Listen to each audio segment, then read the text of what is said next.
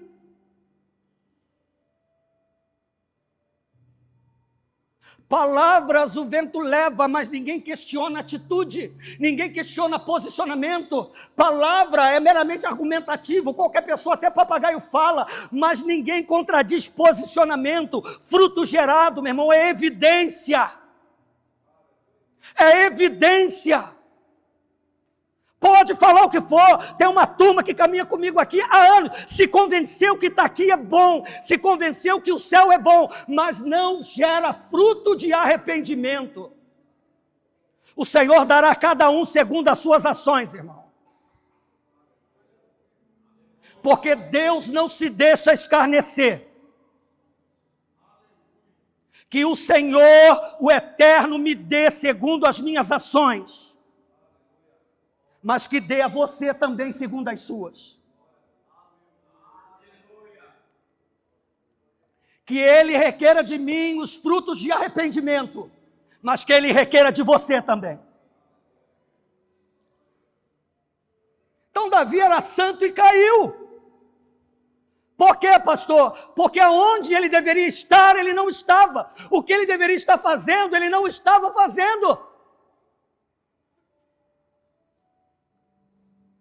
Davi foi chamado para reinar, irmão, para governar. Ok, nós fomos chamados, sabe, para governar, para reinar, para desfrutar, para avançar, sem se esquecer que eu também fui chamado para guerrear, irmão. Tu não é obrigado a guerrear a minha guerra, a guerra é minha. Eu não tenho obrigação de guerrear a tua guerra, a guerra é tua, você que lute. Você que lute a sua guerra, eu que lute a minha, e no meio do caminho nós vamos nos encontrar e vamos guerrear juntos. Não é justo eu pegar o meu fardo e lançar sobre você.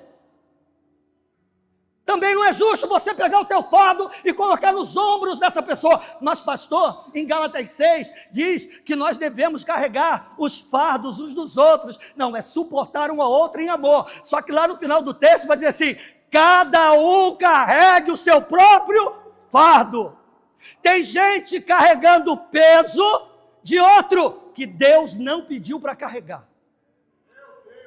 Ah, é o diabo. Não, é você mesmo. Deus não mandou você carregar. Ah, em nome do amor. Então sofra calado. Sofra calada. Eu não carrego mais fardo que Deus não me mandou carregar. Já carreguei muito em quase 30 anos de evangelho. Não carrego mais e durmo em paz à noite.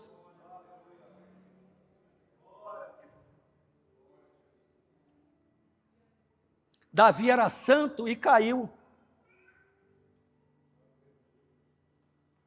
A sobriedade de Davi vai embora, porque os olhos dele, em um momento, se perderam.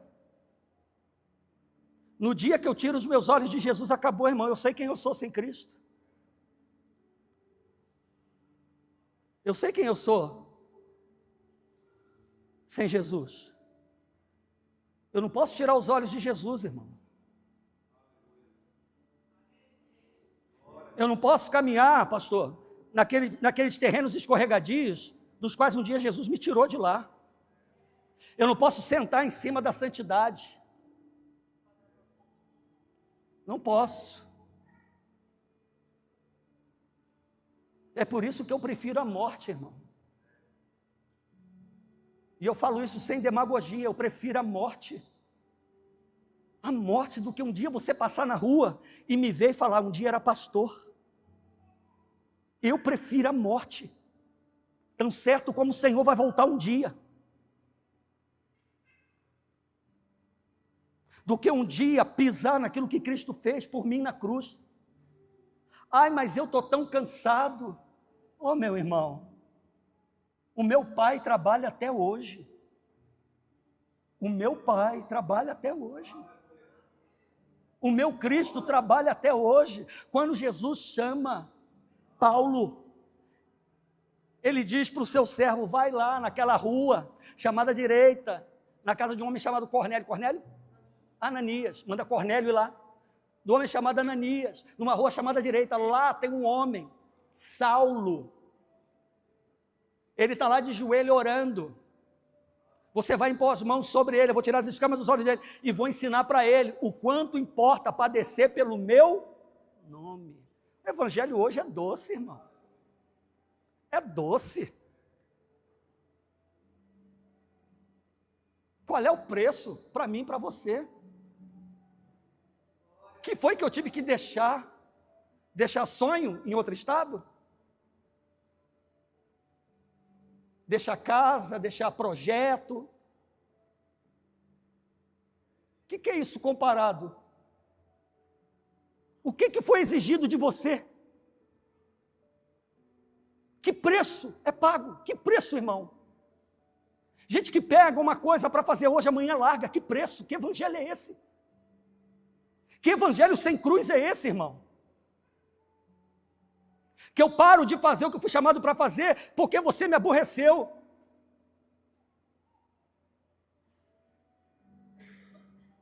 Que evangelho é esse?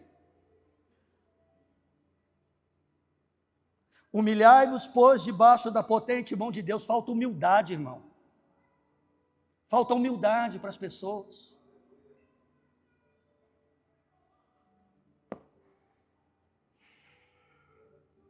Então Davi era santo e caiu, porque um dia ele tirou os olhos de quem ele não deveria tirar. A vida segue. Vem seu filho Salomão. Salomão pede o que tu quiseres. Me dá sabedoria, dou.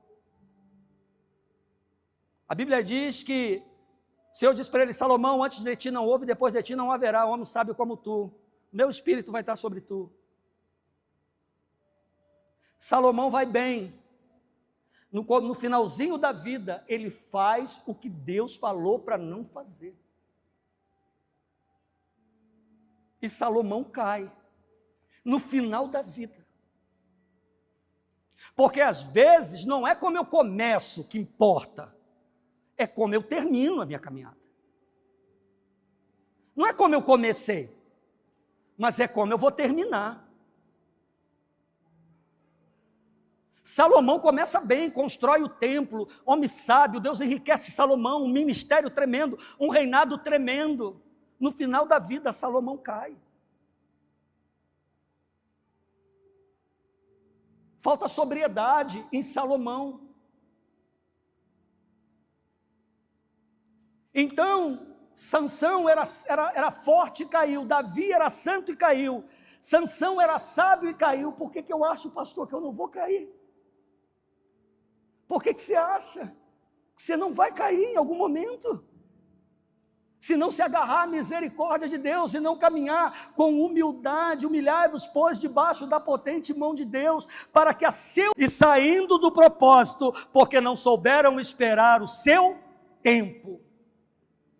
O seu tempo. Espere o seu tempo. Na minha empresa, fulano foi promovido e eu não fui. Espere o seu tempo, vai chegar. Faça com mais afinco do que você fez até hoje. Seja mais excelente do que você foi até hoje. E a hora vai chegar. Ninguém me enxerga, Deus enxerga.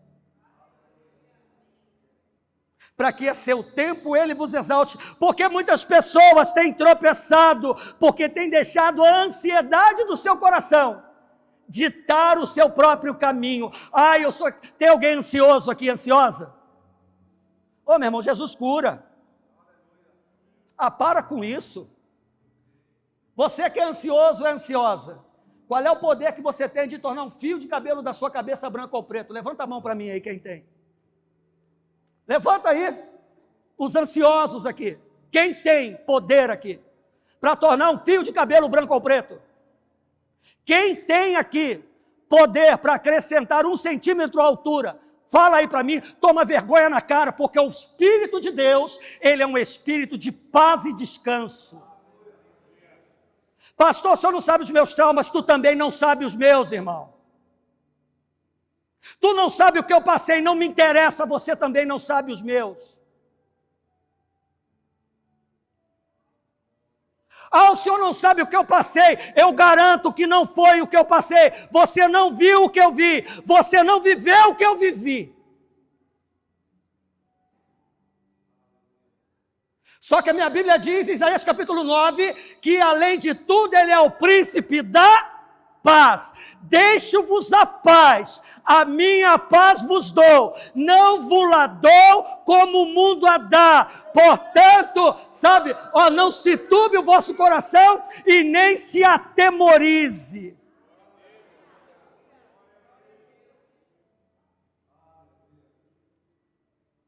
Vai trabalhar para Jesus, que a ansiedade vai embora, irmão. Vai gerar fruto para Jesus, que a ansiedade vai embora.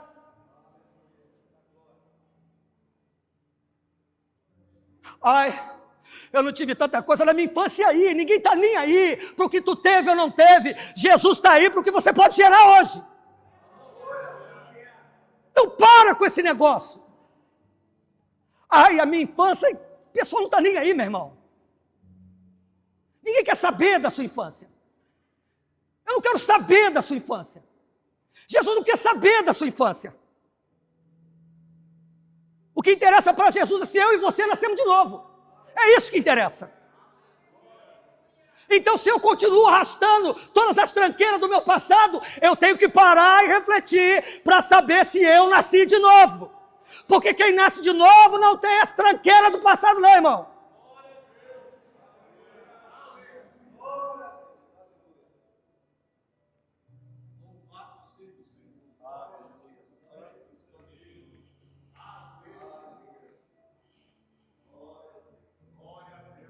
Eu conheço gente, irmão, que foi estuprada pelo pai, foi judiada pela mãe, foi abandonado por todo mundo, comeu o pão que o diabo amassou, mas no dia que entregou a vida para Jesus, Jesus curou e hoje não tem cesto para botar os frutos, irmão.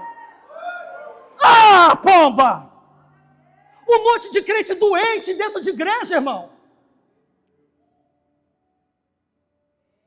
Um monte de crente com alma doente, cheio de fricote, uns homens frescos que você não pode falar nada. Toma vergonha na tua cara, rapaz. Seja homem.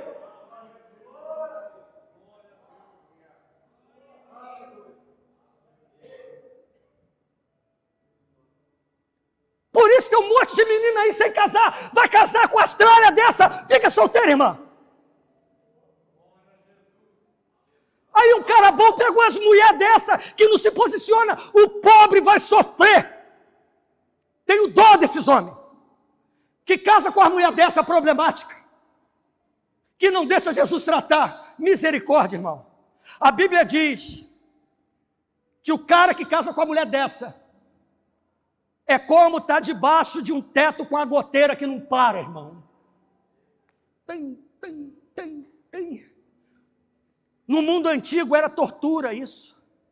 Queria torturar alguém, colocava debaixo de uma goteira. Ai, o meu marido fez isso. Por que fez? Justifica? Não, mas por quê? Foi o que aconteceu. Ah, minha mulher, tá, tudo bem, mas o que foi que aconteceu? Você está confessando a corda, mas e a vaca que estava na ponta da corda? Cadê? Vamos confessar a vaca que estava na ponta da corda também? O camarada chegou na delegacia, falou, doutor delegado, com uma corda enorme, enrolada nas duas, falou, eu vim confessar esse roubo dessa corda aqui, e eu fiquei muito arrependido, eu quero confessar que eu roubei essa corda, delegado, tá, muito bem, mas e a vaca que estava na ponta da corda, cadê? A gente só conta o que interessa, irmão.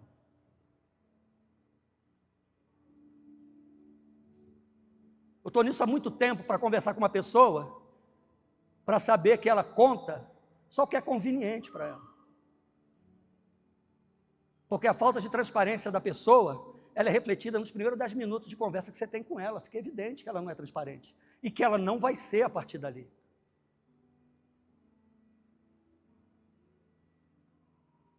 lançando sobre ele toda a vossa ansiedade, porque ele tem cuidado de vós. Sabe por que tem muita gente hoje sofrendo disso e enfiando os pés pelas mãos? Porque estão atrás dos cuidados dessa vida. Porque quando eu entendo que o Senhor cuida de mim, a minha alma descansa.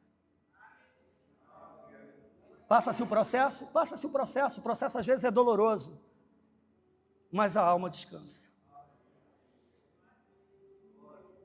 A alma descansa. Naquele momento, às vezes dói, mas a alma descansa. A alma vai descansar. Sede sóbrios e vigiai. Às vezes, tem 8 minutos e vou encerrar. Oramos muito e vigiamos pouco. Não vigiamos no que falamos, não vigiamos no que fazemos. O problema não é como agimos diante das questões. O problema é como reagimos diante delas. São as reações. Às vezes não são as ações. É como as pessoas reagem. Isso revela mais do que a ação dela, é a reação. Porque a ação, às vezes, pode ser inconsciente e não premeditada, mas a reação, sim. A reação, sim. A ação, nem sempre. De repente, uma situação ou outra, no calor de um momento, uma situação complicada, a pessoa age, depois ela bota a mão na cabeça e fala, meu Deus. Mas a reação pós-ação, é o tempo da premeditação. É o tempo da concepção da ideia, da formatação da defesa e da confecção da máscara. Dá para dar um glória a Deus aí ou está difícil? Esse é o ser humano, irmão. Esse aí é o ser humano. Esse aí sou eu e você. Não é nada melhor do que isso aí. Só que a igreja é um ajuntamento do que se entende dos salvos, esforçando-se para chegar à eternidade, porque o céu é tomado à força, né, com guerra, sim, contra as trevas, mas também à custa de muito esforço, e esse esforço se dá, sobretudo, em negar a si mesmo e carregar a própria cruz. Carregar a própria cruz. Você não tem obrigação de me ajudar a carregar minha cruz, não, irmão. A palavra de Deus diz isso. Jesus fala, quem quiser vir após mim, negue-se a si mesmo, tome a sua cruz e... Por que eu vou achar que você tem que me ajudar a carregar minha cruz? E me sentir ofendido se você não me ajudar a carregar. Se o mestre mandou eu carregar a minha e tu carregar a tua. Ah, mas não é amor, tá? Para te amar eu tenho que me amar primeiro, meu irmão. Eu vou carregar a tua e a minha, fica onde? Quem vai carregar a minha?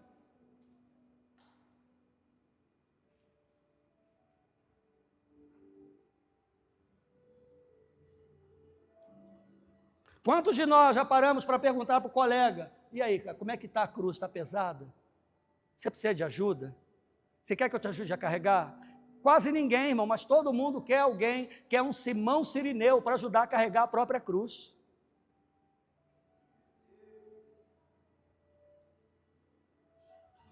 É por isso que hoje a igreja do Senhor, e eu não falo de Flórida, falo da igreja do Senhor, está cheio de crente mimado. Cheio de crente cuja liturgia do culto tem que ser a gosto dele, a gosto dela. A cor da parede tem que ser a gosto da pessoa. A porta tem que abrir para o lado esquerdo e não para o lado direito. Se não for do meu jeito, eu não quero, pode ir embora.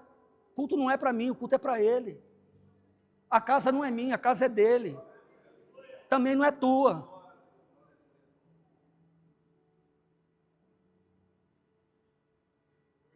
É por isso. Não é difícil você ganhar uma alma para Jesus, não, irmão. Quer saber como não é difícil? Dia 11 tem evangelismo, vai ver como é que a turma está carente, sedenta. Não é difícil, o problema é quando ela chega aqui. O problema é quando ela me encontra você. O problema é quando ela para na porta do banheiro ali. O problema é quando ela para lá naquela porta e vai encontrar os insatisfeitos, os assassinos das ovelhas de Cristo. Esse é que é o problema. Só que a gente se esquece que o Senhor vai requerer de cada um e dará a cada um segundo as suas ações.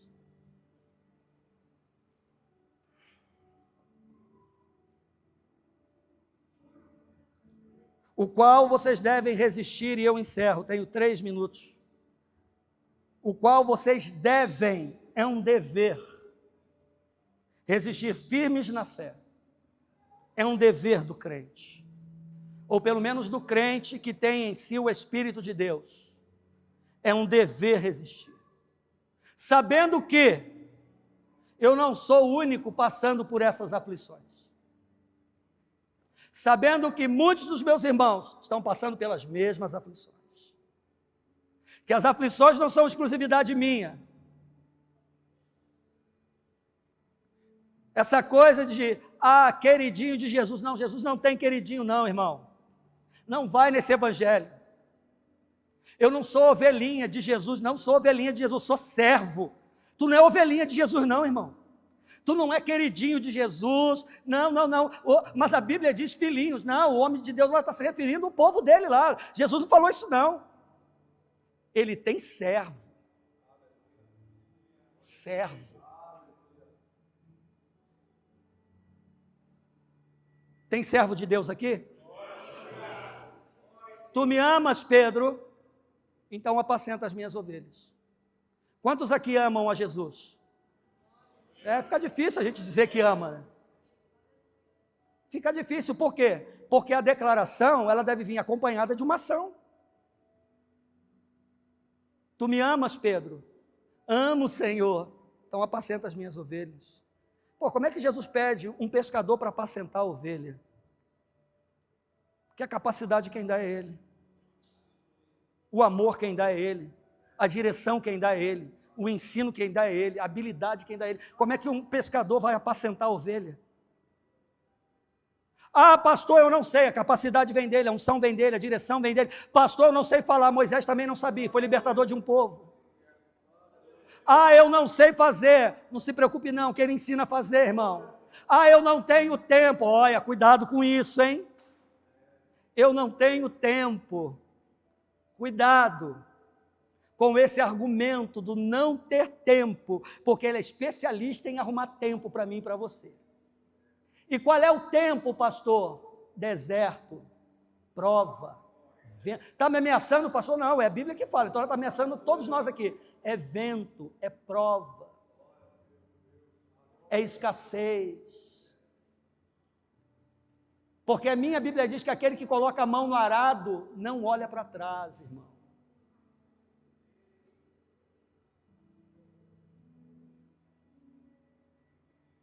Sede sóbrios e vigiai, porque o diabo, vosso adversário, anda em derredor, rugindo como um leão, buscando a quem possa tragar. Quem tem ouvidos para ouvir, ouça o que o Espírito diz à igreja. Irmãos, vocês estão ouvindo esses sonhos aí, o que a Selma compartilhou? Muitas pessoas têm compartilhado. Irmãos, Jesus está voltando. Vai ser um de repente, irmão. Vai ser um de repente. Vai ser num abrir e piscar de olhos. Não vai ter tempo para arrependimento. Não vai ter tempo para revisão de caminho. Bem-aventurado, está falando, feliz é aquele servo que quando o seu Senhor vier o encontrar servindo fielmente. Fielmente. Está falando de servo, não está falando de frequentador de culto. Não está falando de palestrante com o microfone na mão, não, irmão. Está falando de servo. Não está falando bem-aventurado, é aquele filhinho amado, aquela ovelha amada, querida, que quando o seu... Não, está falando de servo. A palavra servo nesse texto é doulos, que significa escravo, aquele que não tem vontade mais. Você consegue entender isso? A Bíblia não é uma metáfora, não é uma fábula, é a palavra de Deus revelada a nós. Bem-aventurado é aquele escravo que quando o seu dono vier, o encontrar servindo com fidelidade. O escravo não tem vontade não, irmão. E hoje a gente vive conforme a nossa própria vontade, a nosso próprio gosto. Muitos de nós terão uma surpresa naquele dia, irmãos. que eu e você não nos encontremos nessa condição. Muitos de nós. Que o Senhor tenha misericórdia de nós. Tenha misericórdia. Vamos orar? Você pode, por favor, se colocar de pé? Aleluia. Louvado seja o nome do Senhor. Eu não vou nem pedir que a igreja aplaude ao Senhor, porque não é motivo de aplauso, é motivo de choro, irmão. De reflexão, de lamento, de contrição. Que o Senhor tenha misericórdia de nós. Senhor Deus, bendito seja o nome do Senhor nessa noite. Bendito seja o nome de Jesus Cristo, seu Filho, nosso Senhor. Bendito seja o Senhor que se entregou por nós na cruz do Calvário, que derramou o seu sangue carmesim, Senhor, para que pudéssemos ser perdoados, Senhor, e pudéssemos ser redimidos e justificados em Tua presença. Senhor, que o Espírito do Senhor, que ainda está na terra, para convencer o homem do pecado, da justiça e do juízo. Senhor, venha ministrar ao meu coração, venha ministrar ao coração da sua igreja, não só aqui, Senhor, mas nos 4 cantos dessa terra, nos 4 cantos desse país.